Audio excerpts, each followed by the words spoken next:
तत्सवितुर्वरेण्यं भर्गो देवस्य धीमहि धियो यो नः प्रचोदयात्। आगे परम पूज्य गुरुदेव हेडिंग लिखते हैं, धर्म धारणा की व्यवहारिकता। शांति के साधारण समय में सैनिकों के अस्त्र शस्त्र माल खाने में जमा रहते हैं, पर जब युद्ध सिर पर आ जाता है तो उन्हें निकालकर दुरुस्त एवं प्रयुक्त किया जाता है। तलवारों पर नए सिरे से धार धरी जाती है। घर के जेवर आमतौर से तिजोरी या लॉकर में रख दिए जाते हैं, पर जब विवाह शादी जैसे उत्सव का समय आता है उन्हें निकालकर इस प्रकार चमका दिया जाता है मानो नए बनकर आए हों। वर्तमान युग संधि काल में अस्त्रों आभूषणों की तरह प्रतिभाशालियों को प्रयुक्त किया जाएगा। व्यक्तियों को प्रखर प्रतिभा संपन्न करने के लिए यह आपत्ति काल जैसा समय है। इस समय उनकी टूट फूट को तत्परता पूर्वक सुधारा और सही किया जाना चाहिए। अपनी निज की समर्थता, दक्षता, प्रामाणिकता और प्रभाव प्रखरता एकमात्र इसी आधार पर निखरती है कि चिंतन, चरित्र और व्यवहार में उत्कृष्टता का अधिकाधिक समावेश हो। अनगढ़ अस्त व्यस्त लोग गई गुजरी जिंदगी जीते हैं। दूसरों की सहायता कर सकना तो दूर, अपना गुजारा तक जिस तिसके सामने गिड़गिड़ाते, हाथ पसारते या उठाई गिरी करके बड़ी कठिनाई से ही कर पाते हैं। पर जिनकी प्रतिभा प्रखर है उनकी विशिष्टताएं मणिमुक्तकों की तरह झिलमिलाती हैं, दूसरों को आकर्षित प्रभावित भी करती हैं और सहारा देने में भी समर्थ होती हैं। सहयोग और सम्मान भी ऐसों के ही आगे पीछे चलता है। बदलते समय में अनगढ़ों का कूड़ा कचरा कहीं झाड़ बुहार कर दूर फेंक दिया जाएगा। बीमारियों, कठिनाइयों और तूफानों से वे ही बच पाते हैं जिनकी जीवनी शक्ति सुदृढ़ होती है। समर्थता को ओजस, मनस्विता को तेजस और जीवट को वर्चस कहते हैं। यही हैं वे दिव्य संपदाएं जिनके बदले इस संसार के हाट बाजार से कुछ भी मनचाहा खरीदा जा सकता है। दूसरों की सहायता भी वे लोग ही कर पाते हैं जिनके पास अपना वैभव और पराक्रम हो। अगले दिनों ऐसे ही लोगों की पग पग पर जरूरत पड़ेगी जिनकी प्रतिभा सामान्य जनों की तुलना में कहीं अधिक बढ़ी चढ़ी हो। संसार के वातावरण का सुधार वे ही कर सकेंगे जिनने अपने आप को सुधार कर यह सिद्ध कर दिया हो कि उनकी सृजन क्षमता असंदिग्ध है। परिस्थितियों की विपन्नता को देखते हुए उन्हें सुधारे जाने की नितांत आवश्यकता है, पर इस अति कठिन कार्य को कर वे ही सकेंगे जिसने अपने व्यक्तित्व को परिष्कृत करके यह सिद्ध कर दिया हो कि वे आड़े समय में कुछ महत्वपूर्ण भूमिका निभा सकने में सफल हो सकते हैं। इस स्तर को उपलब्ध कर सकने की कसौटी एक ही है, अपने व्यक्तित्व को दुर्गुणों से मुक्त करके सर्वतोमुखी समर्थता से संपन्न कर लिया हो। सद्गुणों की संपदा प्रचुर परिमाण में अर्जित कर ली हो। दूसरों को कैसा बनाया जाना चाहिए इसके लिए एक मंडल विनिर्मित करना होगा। उपकरण ढालने के लिए तदनुरूप सांचा बनाए बिना काम नहीं चलता। लोग कैसे बने, कैसे बदलें, इस प्रयोग को सर्वप्रथम अपने ऊपर ही किया जाना चाहिए और बताया जाना चाहिए कि कार्य उतना कठिन नहीं है जितना कि समझा जाता है। हाथ पैरों की हरकतें इच्छानुसार मोड़ी बदली जा सकती हैं, तो कोई कारण नहीं कि अपनी निज की प्रखरता को सद्गुणों से सुसज्जित करके चमकाया दमकाया न जा सके। पिछले दिनों किसी प्रकार आलस्य, प्रमाद, उपेक्षा और अनगढ़ता की स्थिति भी सहन की जाती थी, पर बदले युग के अनुरूप अब तो हर किसी को अपने को नए युग का नया मनुष्य बनाने की होड़ लगानी पड़ेगी, ताकि उस बदलाव का प्रमाण प्रस्तुत करते हुए समूचे समाज को सुविस्तृत वातावरण को बदल जाने के लिए प्रोत्साहित ही नहीं विवश और बाधित भी किया जा सके।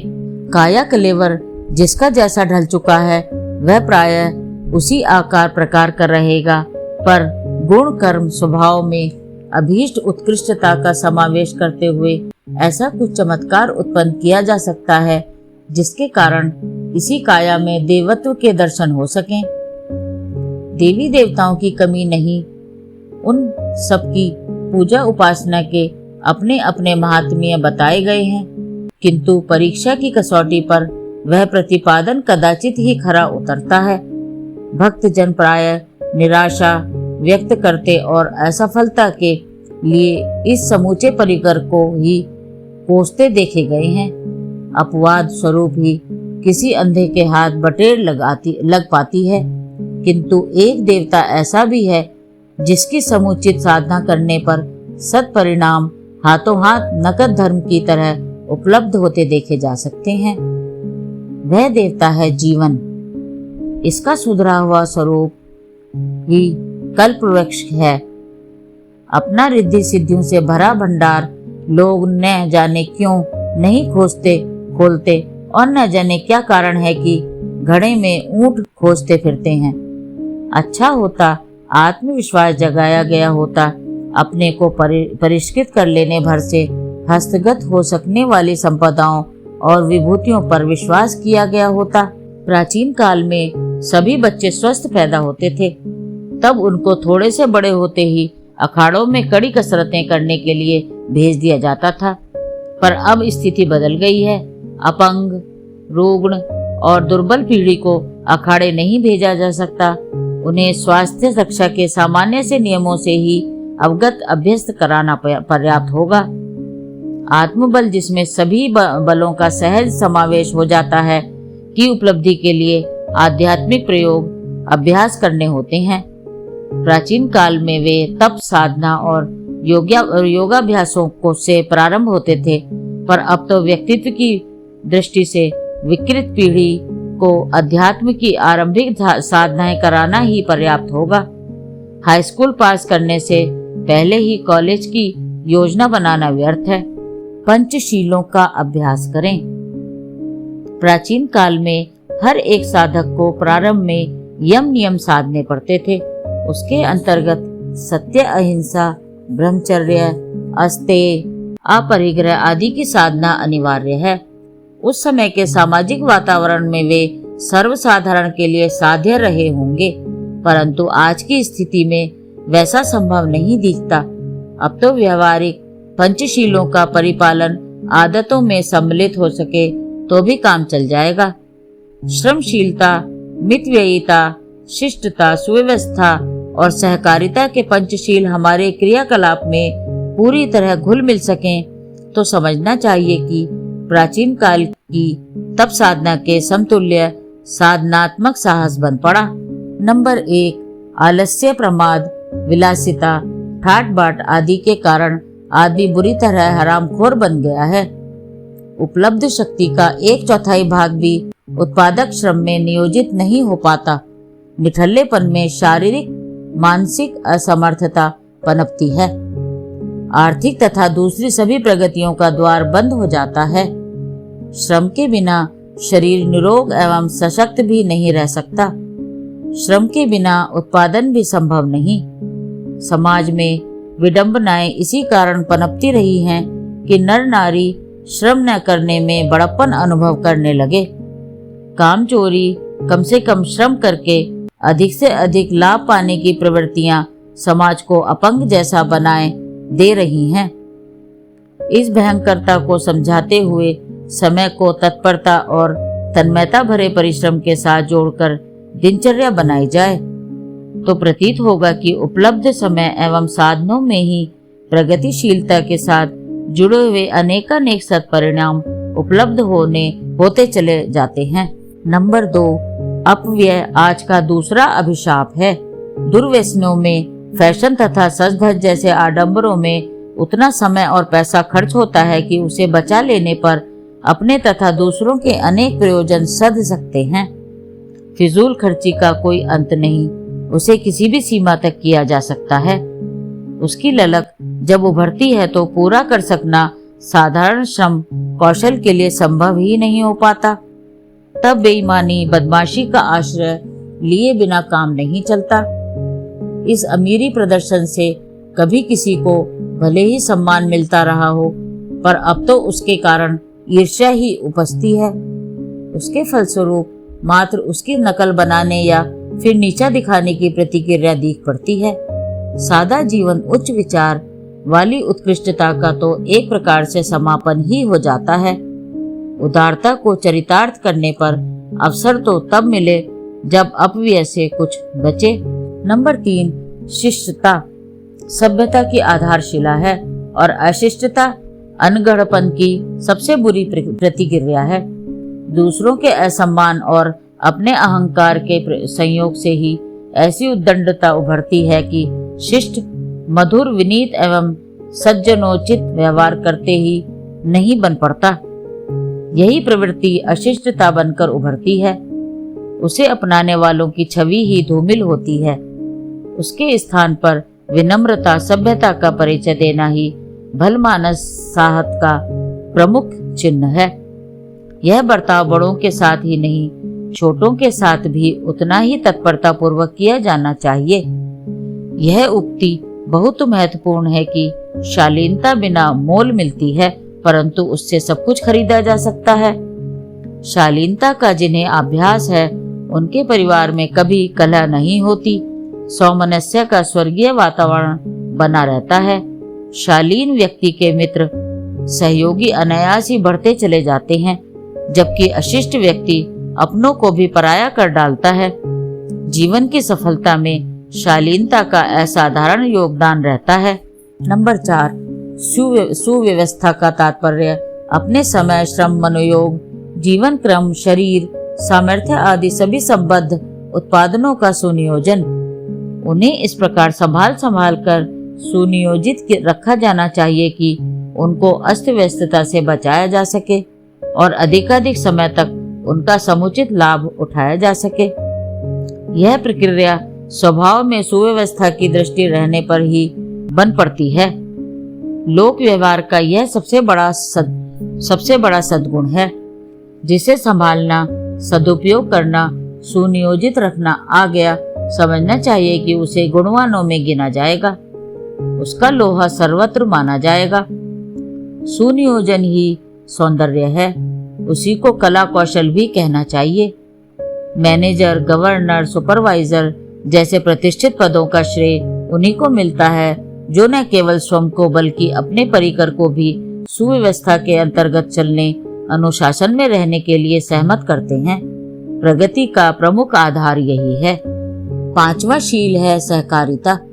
मिलजुल कर काम करना, आदान प्रदान का उपक्रम बनाए रहने में सतर्कता बरतना, परिवार में, कारोबार में, लोक व्यवहार में सामंजस्य बनाए रह सकना तभी बन पड़ता है जब उदारता भरी सहकारिता को अपने सभी क्रियाकलापों में सुनियोजित रखा जा सके।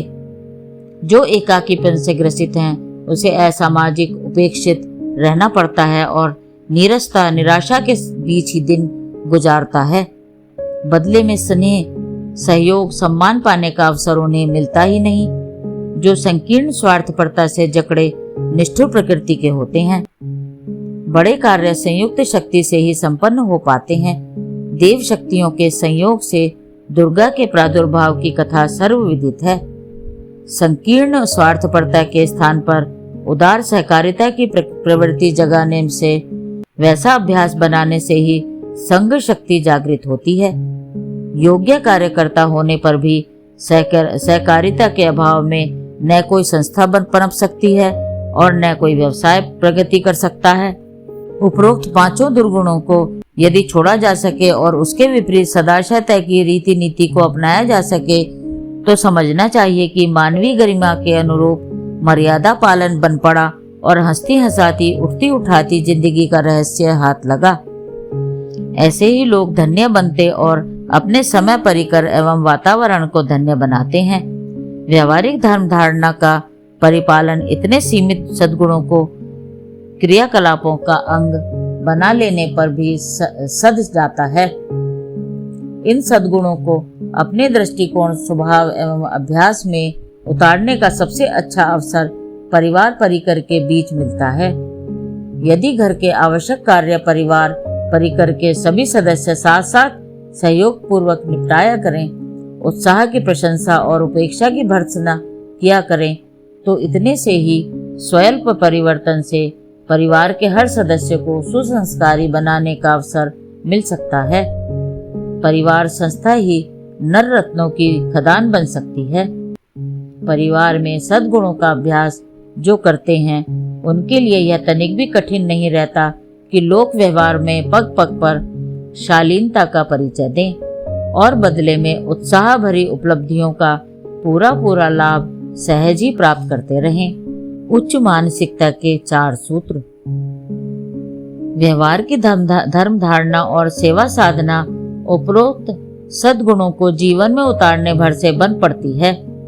इसके अतिरिक्त दूसरा क्षेत्र मानसिकता का रह जाता है। उसमें चरित्र और भावनात्मक विशेषताओं का समावेश किया जा सके तो समझना चाहिए कि लोक परलोक दोनों को ही समुन्नत स्तर का बना लिया गया। 4 वेद, 4 धर्म, 4 कर्म, 4 दिव्य वरदान जिन्हें कहा जा सकता है, उन 4 मानसिक विशेषताओं को समझदारी, ईमानदारी, जिम्मेदारी, बहादुरी के नाम से समझा जा सकता है। समझदारी का अर्थ है तात्कालिक आकर्षण पर संयम बरतना, अंकुश लगाना और दूरगामी चिरस्थायी परिणतियों प्रतिक्रियाओं का स्वरूप समझना, तदनुरूप निर्णय करना, उपक्रम अपनाना। चटोरेपन की ललक में लोग अभक्ष्य भक्षण करते हो और कामुकता के उन्माद में शरीर और मस्तिष्क को खोखला करते रहते हैं। ऐसे ही दुष्परिणाम अन्य अदूरदर्शिताएं उत्पन्न करते हैं। उन्हीं की प्रेरणा से लोग अनाचार पर उतरते, कुकर्म करते और प्रताड़ना सहते हैं।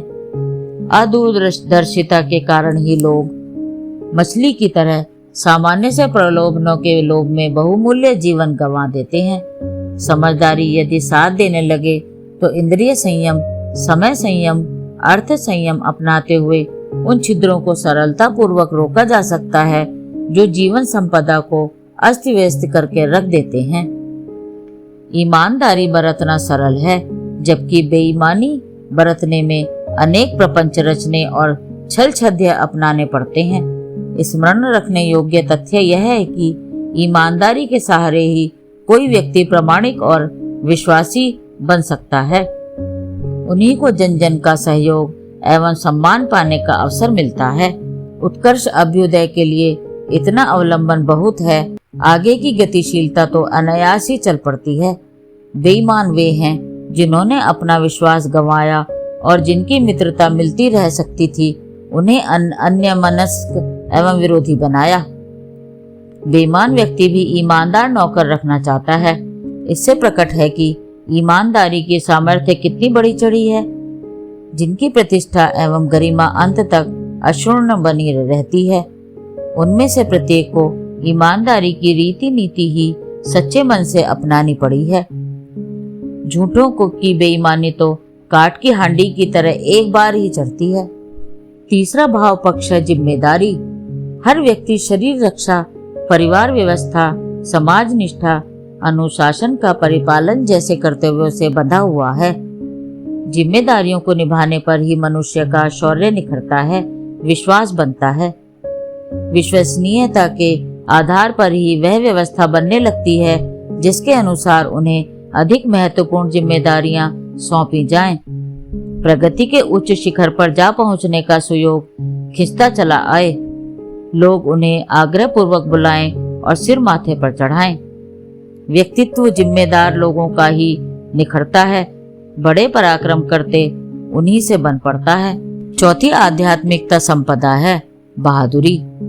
हिम्मत भरी साहसिकता, निर्भीक पुरुषार्थ परायणता, जोखिम उठाते हुए भी उस मार्ग पर चल पड़ना जो नीति निष्ठा के साथ अविच्छिन्न रूप से जुड़ा हुआ है। बुराइयां संघर्ष के बिना जलती नहीं और संघर्ष के लिए साहस अपनाना अनिवार्य होता है। कायर, कृपण, डरपोक, दीनहीन अक्सर इसीलिए अपने ऊपर आक्रमण और शोषण करने वालों को चढ़ दौड़ने के लिए न्योता बुलाते हैं कि उनमें अनीति के आगे सिर न झुकने की हिम्मत नहीं होती। दबने, बच निकलने और जैसे तैसे मुसीबत टालने की वृत्ति जिनने अपनाई हुई होती है, वे किसी के द्वारा भी कहीं भी पीसे और दबोचे जाते हैं। ऐसे ही लोग हैं जो दुष्टता के सामने भी सिर झुकाते और नाक रगड़ते देखे गए हैं। इतने पर भी उन्हें सुरक्षा मिल नहीं पाती। सभी जानते हैं कि बहादुरी की अपेक्षा कायरों पर आतताइयों के आक्रमण 1000 गुने अधिक होते हैं।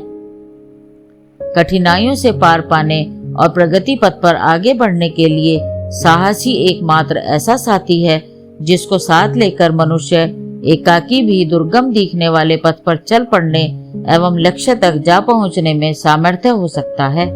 पंचशील और 4 वर्चस, इस प्रकार यह 9 की संख्या युग धर्म के अनुरूप बैठती है।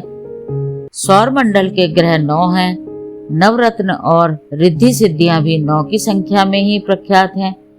इन 9 गुणों में से जो जितनों को जिस अनुपात में अपना सके वे उतने ही बड़े ईश्वर भक्त और धर्मात्मा कहलाएं। इन्हें यदि योगाभ्यास और तप साधना कहा जाए तो भी कुछ अत्युक्ति न होगी।